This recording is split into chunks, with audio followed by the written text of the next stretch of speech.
All right, this is in China. China used to go after the poor districts and tear their homes down and build other stuff, but now they're going after the middle class, and they have influence. The ending of this report is important because it shows that even though they couldn't stop their homes from being torn down, they were resisting, and it shows that local communities are really lacking in funds and support, and they're going after a property that they can, and this is in the suburb of Beijing.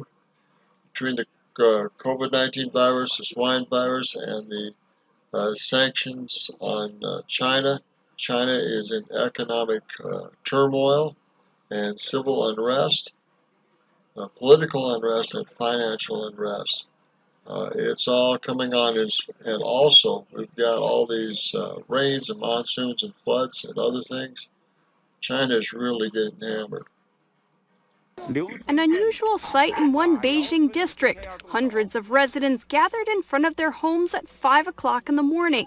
They assembled to wait for the police to arrive, who were on their way to tear down their houses. Based on past experiences, the police will usually make their move before dawn. Lee was among the residents trying to guard their homes. To protect his safety, we gave him a pseudonym and distorted his voice. Residents formed a human wall and threw stones, shouting, "Guard our homes," in an effort to block police from entering the neighborhood. The police sprayed pepper spray on people at the front, same as they did with Hong Kong protesters, directly into the face. Lee said that one woman, who had not acted violently or provoked the police, was sprayed directly in the eyes. She was handled violently by police afterward. They were dragging my hair, dragging me to the ground. I laid down on the ground and people stepped on me and walked past me. Several residents were removed by force, but despite their best efforts, they weren't able to save their homes. Lee explained that the police later marched in and began demolishing houses behind his neighborhood. In China, it's common for the government to demolish people's homes and seize the land to make room for new, more profitable projects. In the past, it's usually the lower class that suffers the most. What's unusual this time is that Lee's neighborhood is an affluent one. Located in Beijing's suburban Changping district, residents... Now, this is what's important. This is a more affluent neighborhood. They're going after them. They're going to build something else. They're desperate for money, and they're doing whatever they have to do to get it. Glad I don't live in China. are part of Beijing's middle class, but the government has been tearing down houses in the area since last year, though targeting these people can prove difficult for the regime. Those in the middle class have significant social influence and resources. China affairs expert Tang Jingyuan says seizing homes from these groups will intensify tensions in the society and create social conflict. Despite the challenges, officials still moved ahead with the demolition. One expert says it indicates the regime is in a dire situation. This incident in turn reflects that the regional government is in a financial crisis. It had no other way of bringing in money. Regional areas are in crisis.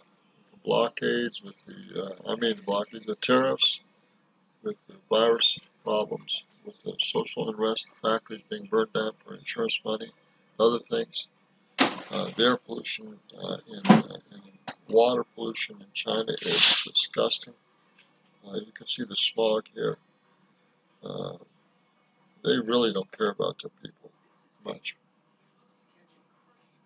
Explained that China's economy is on a sharp decline after being hit with the U.S. trade war and the pandemic. As a result, many regional governments are financially struggling. Reporting by Juliet Song, NTD News. There you are. But I'm not in China. China's going to go through some major civil and political and financial unrest.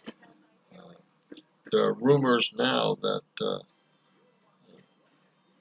Prime Minister, she is actually been removed. I guess in time we'll find out if that's true. And been removed out of the party as a Prime Minister, and that part of the military have taken over China, or they're going to temporarily take over China, which is not unusual, and they're going to replace Xi with someone else. We'll see. Wouldn't want to be in China currently. That's all I can tell you. And pray for the Hong Kong protesters. Pray for China, because China is going through some major, major unrest, civically, politically, financially, emotionally, and morally, to say the least. Good day.